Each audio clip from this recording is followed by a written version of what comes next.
महाभारत का एक प्रसंग है, हमें याद आ गया। जब पांडवों को वनवास मिला, वनवास में पांचों पांडव गए,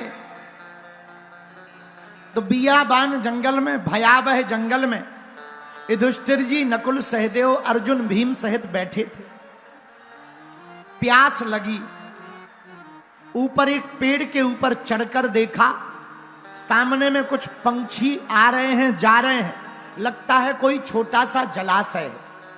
युधिष्ठिर जी ने कहा वहां जलाशय है, एक एक करके जाओ, पानी पी के आओ। एक एक करके गए और जैसे ही पानी पीने गए तो सरोवर के जल को जैसे ही मुख से लगाया, उसी समय एक यक्ष प्रकट हो गया। आवाज आई, रुको, पानी पीने के पहले मेरे कुछ प्रश्नों का उत्तर देना पड़ेगा। उत्तर दोगे तो ही पानी पी पाओगे। लेकिन पांडवों ने अनसुना कर दिया। नकुल जी थे, उन्होंने अनसुना कर दिया, पानी को पिया, और जैसे ही पिया तो बेहोश हो गए, गिर गए। बहुत देर तक नकुल जी नहीं आए तो अर्जुन को भेजा, अर्जुन के साथ भी वही हुआ, वो भी बेहोश पड़ गए। धीरे धीरे करके चारों भाई बेहोश पड़ गए।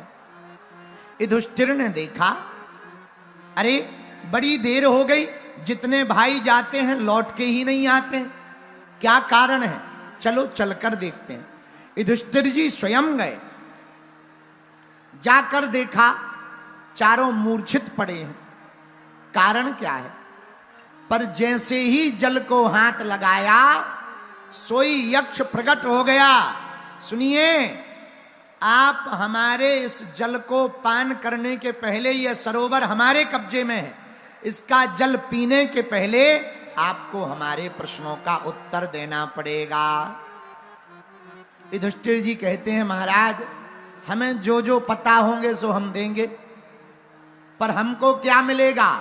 यक्ष बोला, भैया अगर आप सही प्रश्न का उत्तर दे दोगे, प्रश्न का सही उत्तर दे दोगे, तो इन चारों में से किसी भी एक भाई को हम जीवित कर देंगे। युधिष्ठिर जी बोले, चलो ठीक है, एक ही आ जाए। प्रश्न किए यक्ष ने, युधिष्ठिर जी ने उत्तर दिए।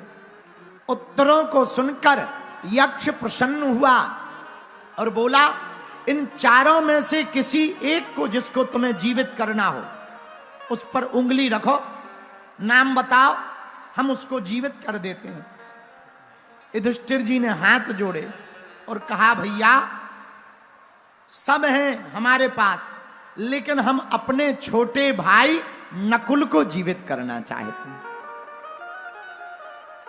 यक्ष बोला, बड़े विचित्र हो, बलवान तो अर्जुन है, विशाल शरीर तो भीम का है, सहदेव भी कम नहीं है, लेकिन इन चारों में आप नकुल को जीवित क्यों करना चाहते हो? हमें बहुत प्रेम पूर्वक बताओ। तो हाथ जोड़ करके युधिष्ठिर जी बोले, महाराज हमारी माताजी हैं कुंती, नकुल की माताजी हैं माद्री, बाकी चार हम एक मां के हैं। नकुल दूसरी माताजी का है, एक हमारी माताजी का बेटा हम जीवित रहेंगे, एक माद्री का बेटा जीवित रहेगा, तो दोनों माताओं को ज्यादा दुख नहीं पहुंचेगा। यह बात सुनकर के यक्ष अपने असली रूप में आ गया।